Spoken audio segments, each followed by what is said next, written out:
Lebanon vur chuan tlang kian sang lo tol valen cham tui ai luang kang ngai ni kami ten min the hil zo ta si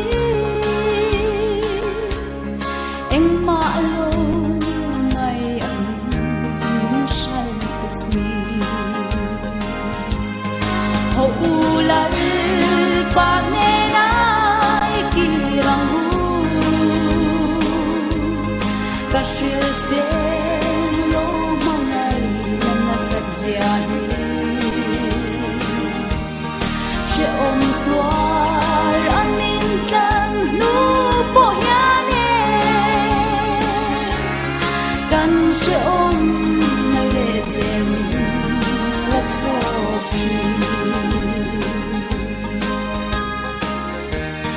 pa patlan vô chuan pa apan le a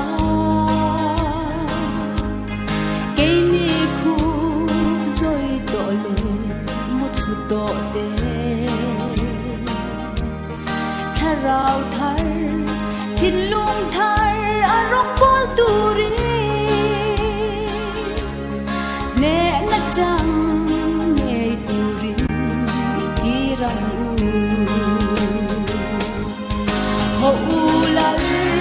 pa ne nai ki rang hu ka shil se no mangai na sat zia ni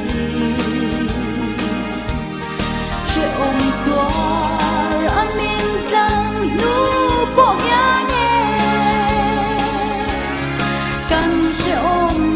na le zeli na cho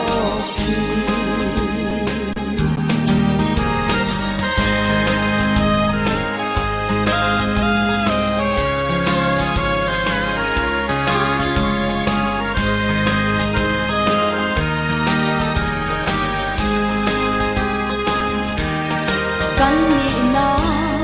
lali suan apuan chu dung tol tlang ko tu chia sarwa ka chia jak na ne lo suanin apuar ka che ivelin setan ra wal min